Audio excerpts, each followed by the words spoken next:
Notre enseignement est tiré de Deutéronome chapitre 32, versets 1er à 2.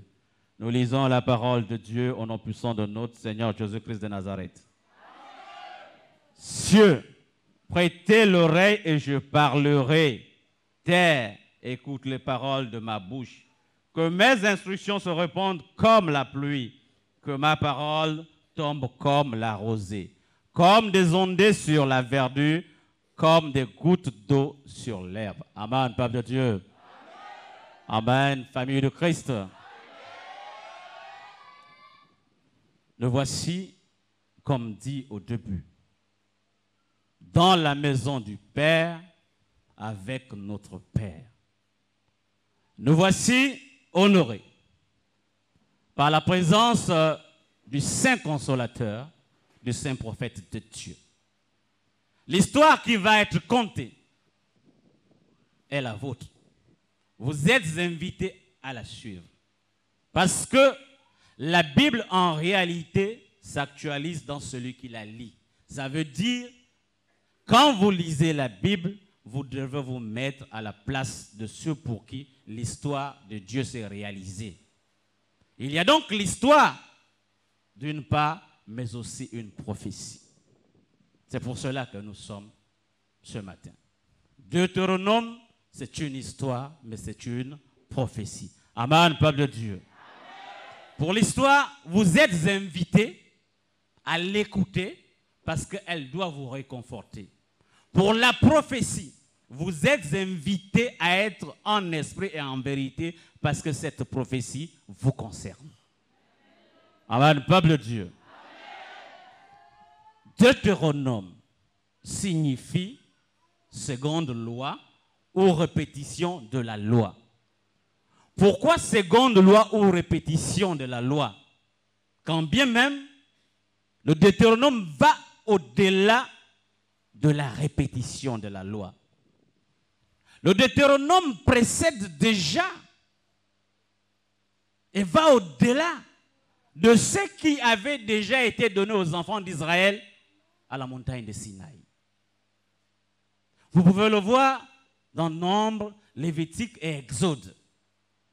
Dieu donna des instructions aux enfants d'Israël. Mais à quel enfant? Lorsqu'ils sont sortis d'Égypte.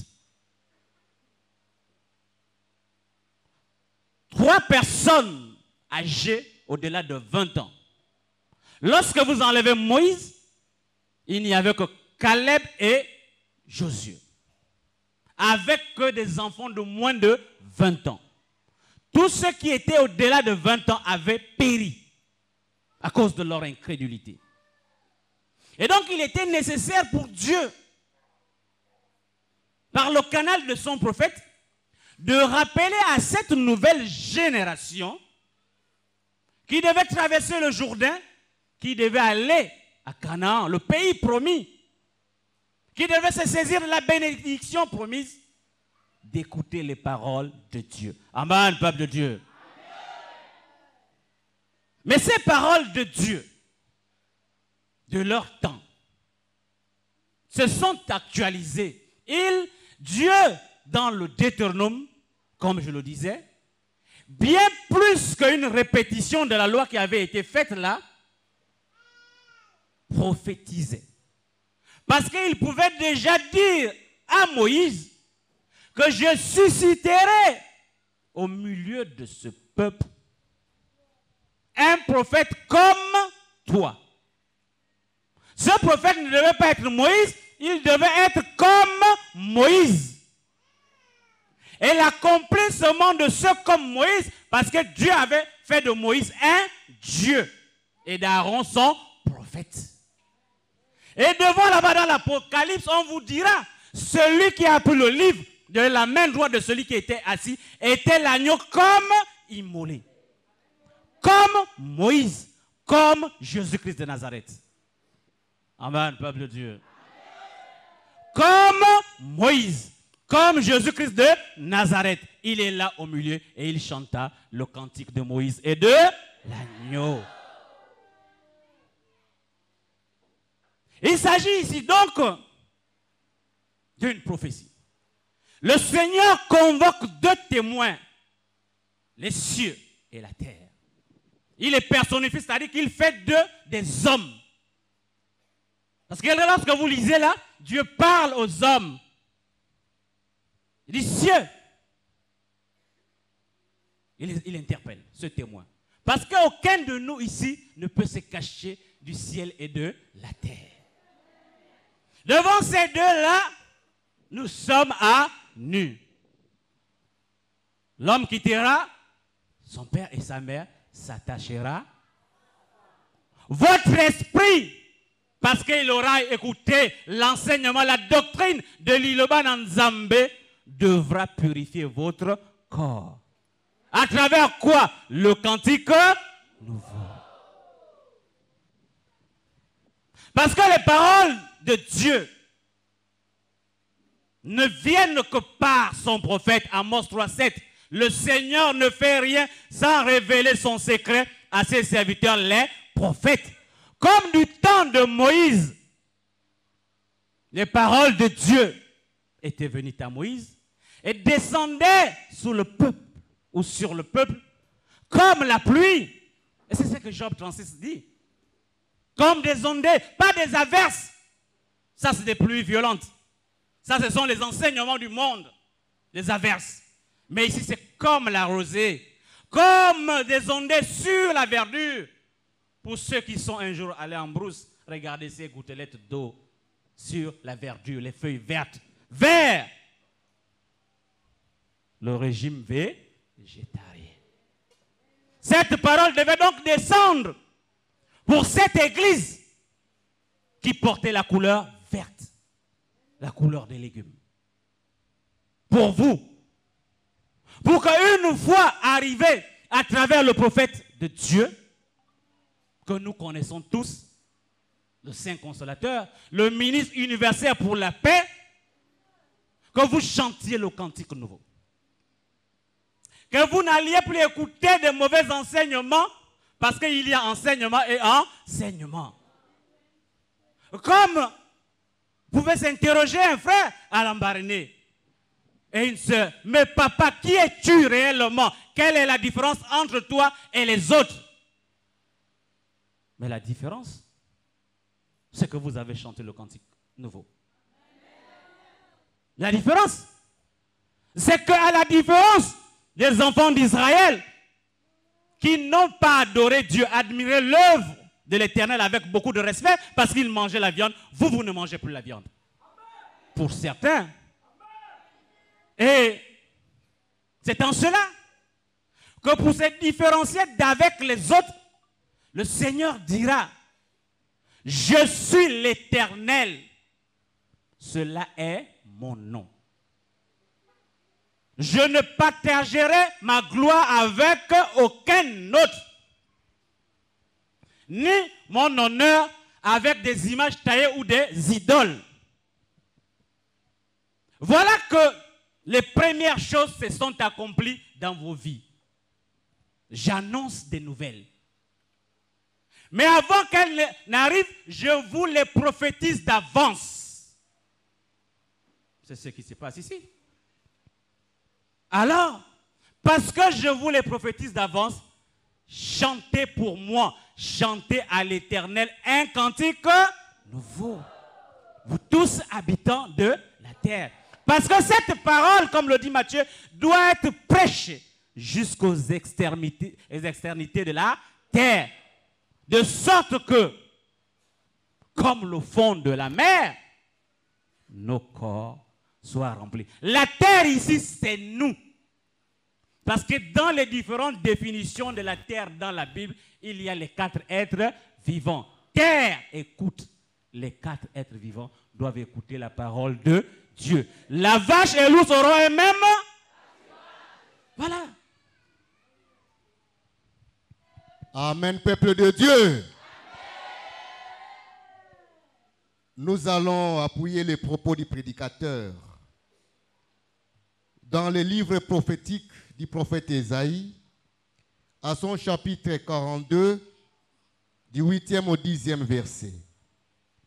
Ésaïe, chapitre 42, du 8e au 10e verset. Lisons les Saintes Écritures au nom du Seigneur Jésus-Christ de Nazareth. Amen. Je suis l'Éternel, c'est là mon nom. Et je ne donnerai pas ma gloire à un autre, ni mon honneur aux idoles. Voici, les premières choses se sont accomplies, et je vous annonce des nouvelles. Avant qu'elles arrivent, je vous les prédis. Chantez à l'Éternel un cantique nouveau. Chantez ses louanges aux extrémités de la terre. Vous qui voguez sur la mer et vous qui la peuplez, îles et habitants des îles. Relisons pour une très bonne audition Ésaïe chapitre 42 du 8e au 10e verset.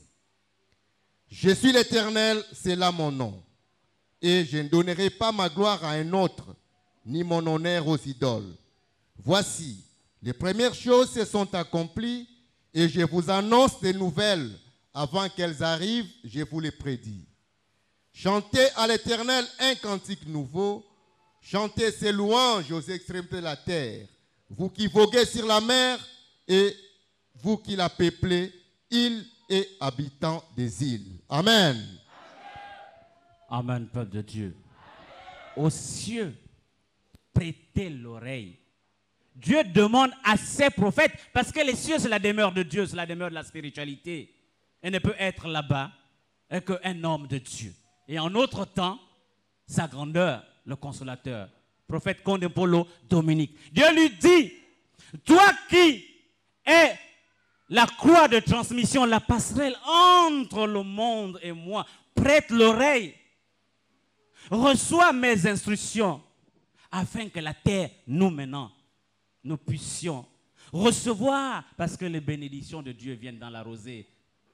Comme cette pluie qu'il y a eu ce matin, nous puissions recevoir cette bénédiction venue avec sa grandeur.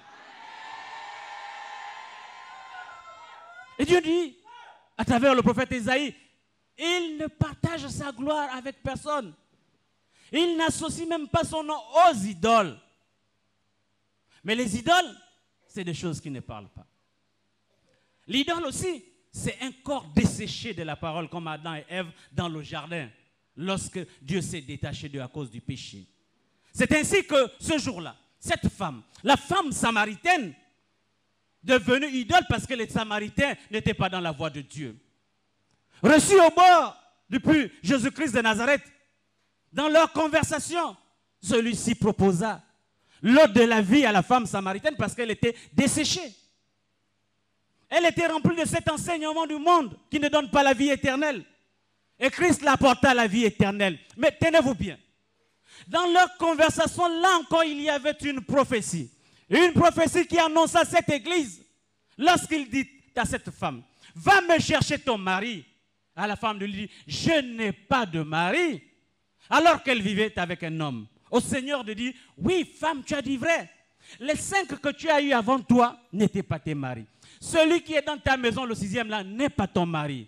Cependant, l'heure vient, elle est déjà venue, où les vrais adorateurs adoreront le Père en esprit et en vérité. Pour la simple raison qu'on n'ira plus à Jérusalem, qu'on n'ira plus à la montagne. Or, le moment où nous adorons en esprit et en vérité, c'est la 7e trompette. Encore une autre prophétie de l'Iloba Nanzambe. Prophétisée à la femme samaritaine. À partir de cet instant, qu'est-ce qu'elle a fait? Elle déposa sa cruche. Cette parole est venue vous décharger de votre fardeau charnel et vous remplir d'eau vive. De sorte que comme il est écrit dans l'Apocalypse, que vous veniez prendre gratuitement cette parole, cette doctrine qui vous a été amenée des cieux. Parce que l'église qui était sur terre n'avait plus la gloire de Dieu. Et donc celle-ci est descendue d'auprès de Dieu et remplie de sa gloire pour venir assainir nos vies. Amen, peuple de Dieu. Frères et sœurs, nous sommes tous les jours tourmentés. Nous tous, nous sommes tous les jours combattus. Mais la victoire est certaine si et seulement si. Il y a la condition. Nous nous confions à la parole de Dieu. Pas parce que vous avez entendu parole de Dieu, mais parce que vous avez examiné les Écritures et vu que toute prophétie biblique s'actualise autour de cette église et de notre saint prophète Condempolo Dominique. Il n'est point besoin, lorsque vous êtes choqué dans l'église, de sortir de l'église, de vous livrer à des batailles qui ne servent à rien, de passer le temps à déranger le prophète alors qu'il dit dans Ésaïe 28 qu'il nous a déjà donné la doctrine.